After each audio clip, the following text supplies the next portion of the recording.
Emily, is Grandpa behaving himself? Oh yes, well, kind of. Injuring his leg, old people can be such a nuisance. I wish they'd think about those of us who have to take care of them. Patricia, that's not a nice way to say it. It's fine. He's already declining quite a bit. I can't handle the fuss of old people, but you're used to it, so you'll be fine. The other day, my husband's grandfather Michael fell in the garden and injured his leg. It's not a serious injury, but he's already 82 years old. Because of his age, we're having him rest in bed just to be safe, so it doesn't get worse. My mother-in-law won't even go near him, let alone take care of him. I'm Emily, 30 years old. I married 3 years ago and live with my husband Daniel's family. My husband was my boss at the company where I worked, a company founded by his grandfather. When I joined 8 years ago, my father-in-law was already the president, and my grandfather-in-law was the chairman.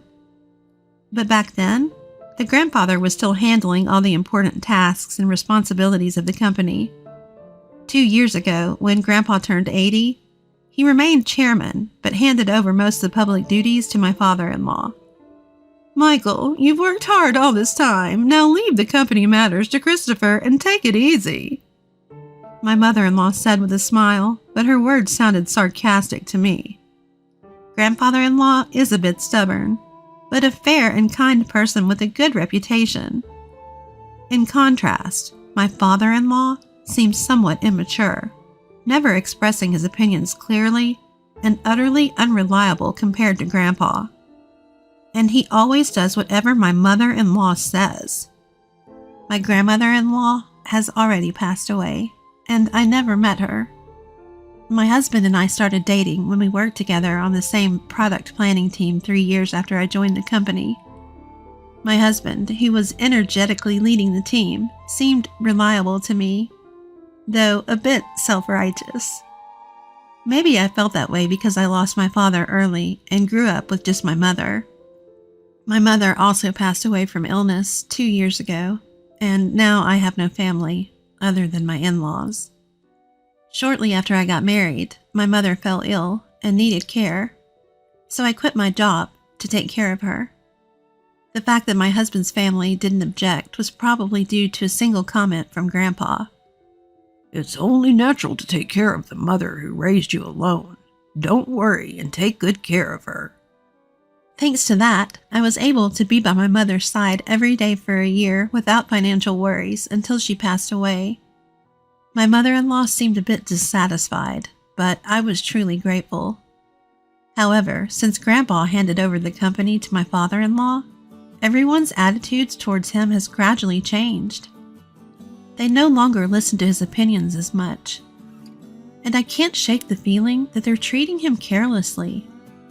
At first, I thought it was just my imagination. But watching my mother-in-law and husband's behavior, I can't help but feel that way. My father-in-law's attitude is non-committal, but it feels like he's ignoring Grandpa, as if he's no longer needed since he's practically retired. Watching my in-laws' behavior, I feel somewhat angry. Hey, don't you think your attitude, Patricia, and yours too, is a bit cold towards Grandpa? So what's the big deal? Grandpa tries to talk to you and you barely respond. You don't even try to help him. Like I have time to deal with old people. You can take care of Grandpa. You're the one with the free time. You don't have to talk like that. Quiet. I'm tired from work. Don't nag me about unnecessary things. This is how it goes. No matter what I say, they won't listen to me. My grandfather-in-law doesn't say anything to his family about this. Now I'm the only one who talks to my grandfather-in-law at home. Grandpa, the weather is nice today. Shall we go for a little walk outside? Your leg seems to be healing well, and I think it will be good rehabilitation. Thank you. Let's go out for a bit then. When the two of us went to the park, there were several families with children playing around. My grandfather-in-law looked at the scene with joy. Christopher and Daniel had times like that too. Grandpa? I was busy with work and couldn't take care of the children much. Maybe that's why I couldn't raise Christopher and Daniel properly," my grandfather-in-law said with a slightly sad face, almost like he was talking to himself. Christopher is my father-in-law, and Daniel is my husband. I think about how everyone can be kinder to my grandfather-in-law, but I can't come up with a good idea. But then, my in-laws suggested building a house for my grandfather-in-law. This house is over 50 years old, right? The layout is bad. It's hard to use, but instead of spending money on repairs, it would be better to build a new house in a more convenient location. "A new house?" Michael is getting older, and it's good that he only got injured last time, but we never know what will happen. So let's make the house barrier-free so we won't have trouble if care is needed. "I see." We can even put Michael's room in the middle so everyone can take care of him easily. "Yeah, that's not a bad idea." Right, so it's settled then. And Michael, about the cost? "If it's a house for all of us, I'll take care of it. Talk to Mr. Jones about the money." Typical Michael. Thank you, we appreciate it. My mother-in-law smiled happily. It seems to me that they only flatter him when they want money. But if everyone takes care of my grandfather-in-law after moving to the new house, I thought there could be nothing better. Mr. Jones is the company's in-house counsel and also manages my grandfather-in-law's personal assets. My grandfather-in-law liked his character and made him in-house counsel, and it's been nearly 30 years. He's 58 now and the person my grandfather-in-law trusts the most. I've met him several times, and he seems to be a very honest person. He always cares about my grandfather-in-law's health, and sometimes I think he's more like a son than his real sons. Having such people around my grandfather-in-law makes me feel a little relieved. I wasn't informed about where or what kind of house was being built, but my mother-in-law seemed very cheerful, and the three of them were looking at interior design magazines and discussing various things, so it seemed to be going smoothly. Then, something unexpected happened. It was revealed that my grandfather-in-law had a debt of $1,820,000. Wait, what's this about $1,820,000? My grandfather-in-law had become a co-signer for a loan for a friend's company. But that company was in trouble, and the debt had become my grandfather-in-law's responsibility. Wait, they're not going to take the house that's under construction, are they? "Since the contract has already been completed, and as Patricia said, it's in the president's name, so it's fine." My mother-in-law seemed relieved at those words. Oh, thank goodness, I'm glad we did it my way. Listening to that conversation, I learned for the first time that the house was in my father-in-law's name. Even though my grandfather-in-law had paid for it, putting it in my father-in-law's name seemed just like something my mother-in-law would do. I also wondered why they didn't think of giving up the house to help repay the debt. Hey, this debt is Michael's fault, and it has nothing to do with us or the company, right? Well, it was signed in Michael's name. Oh, good. Then there's no problem. I couldn't understand what was good about it. But since my grandfather-in-law didn't say anything during that conversation, I didn't intervene either. After all, it's not an amount I could handle. And a few days later, my grandfather-in-law's behavior began to change gradually. Grandpa, what would you like to eat for lunch? Who are you calling Grandpa? I'm only 50. You have no right to call me that. Huh? Sorry, Emily. Right, I was lost in thought. At first I thought he was just deep in thought, but when it happened repeatedly, I began to feel uneasy.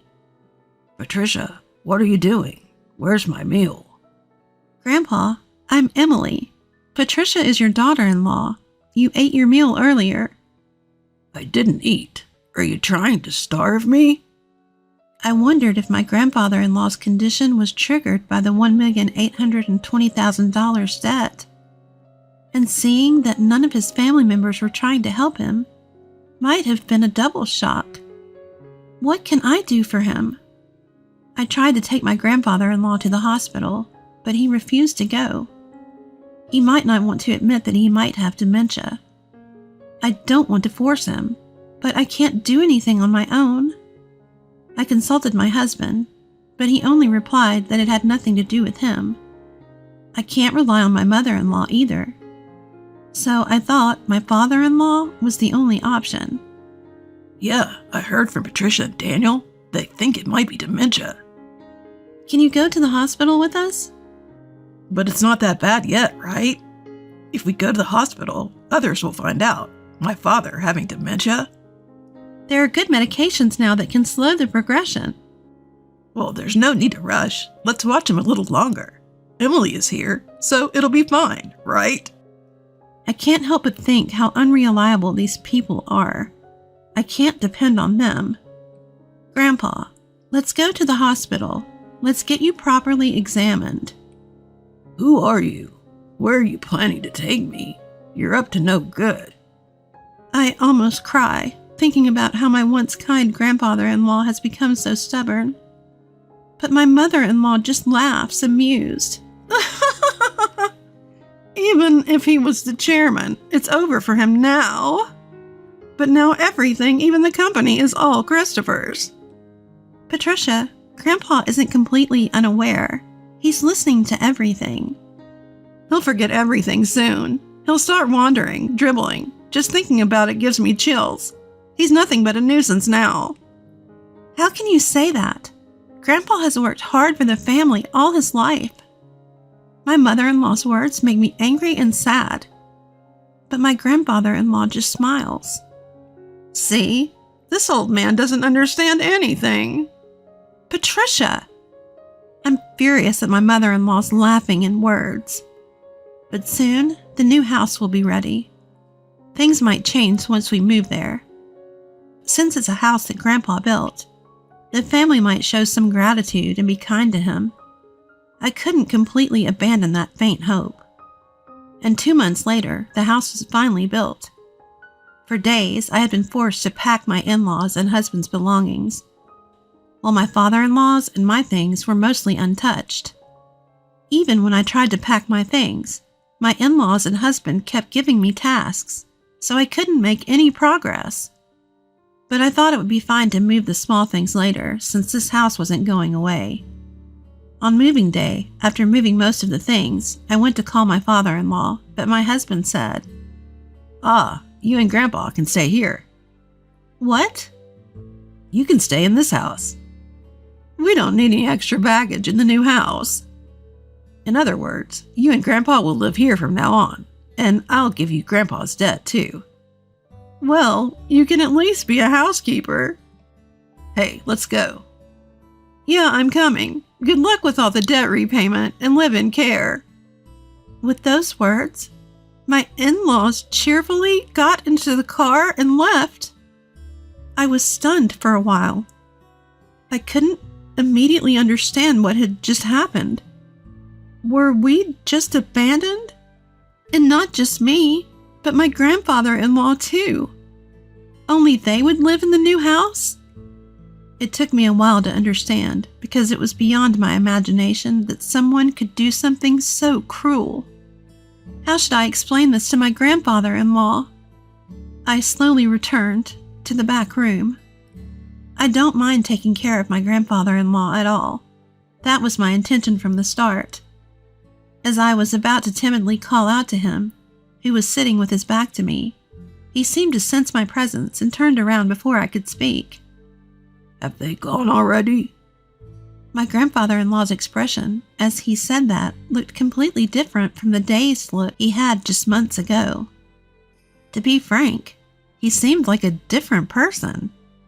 I thought maybe a different symptom had emerged, but the next moment, my grandfather-in-law smiled. And then, his following words surprised me.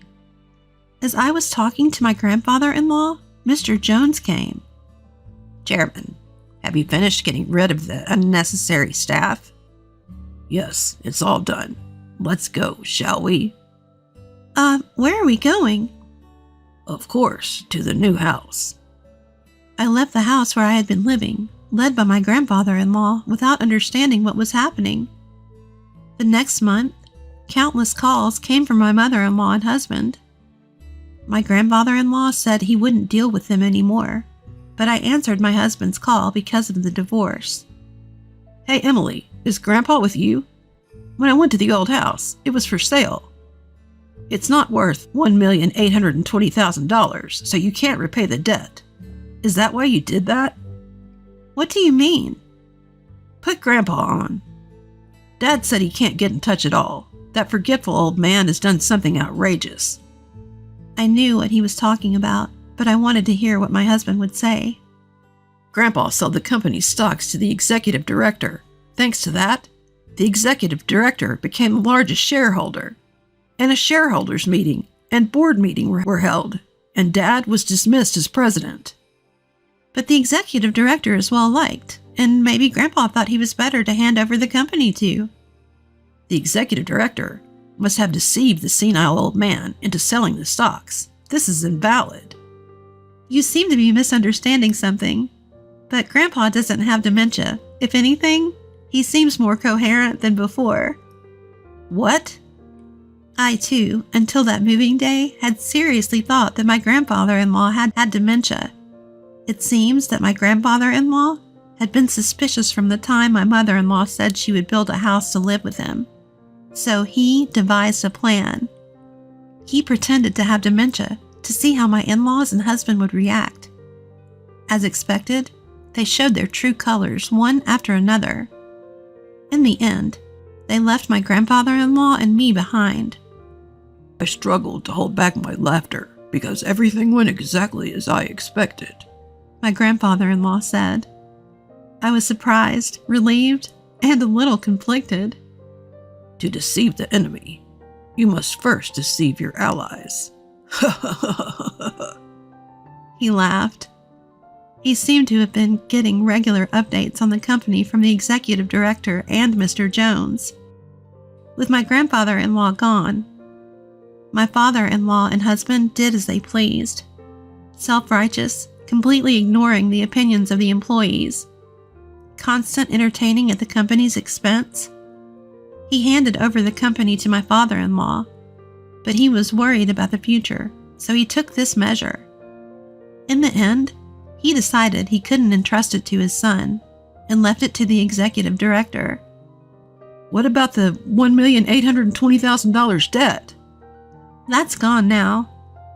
Indeed, my grandfather-in-law had been a guarantor for a friend's debt, but he also owned personal assets that exceeded that.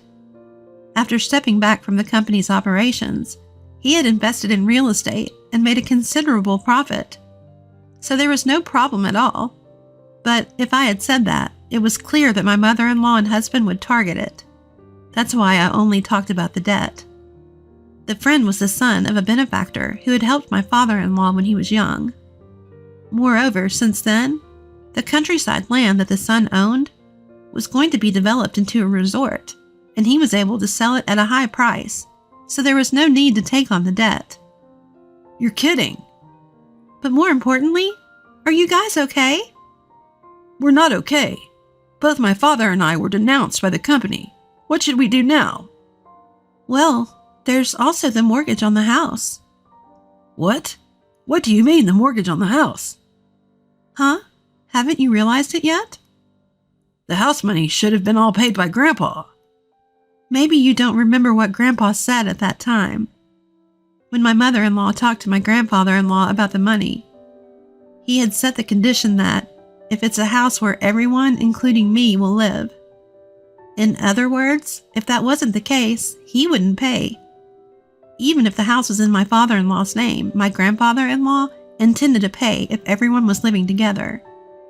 That's just because you assumed Grandpa would pay and didn't look at the documents properly, right? Christopher signed without checking everything.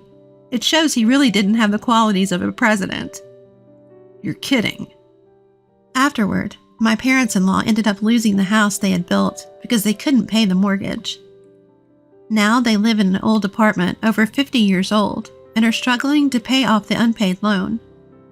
My mother-in-law and husband have been contacting me alternately, saying we should all live together, but that's impossible now. My grandfather-in-law has retired from his chairman position, and now he has bought an old house in the countryside, and we are living together. Emily, you can go and live wherever you like freely. You don't have to worry about living expenses. My grandfather-in-law told me, but I chose to be with him. If I'm not in the way, please let me be with you. When I said that, my grandfather-in-law's eyes welled up with tears. Thanks to Mr. Jones, the divorce was finalized and procedures were taken to exclude my former father-in-law and former husband from inheritance, and I became my grandfather-in-law's adopted daughter. If anything happens to my grandfather-in-law, who has become my father, I intend to take care of him until the end. Now the two of us enjoy working in the fields together. Dad, look at this radish. It's big. In the pouring sunlight, warm moments flow. I wish for these days to continue even one day longer.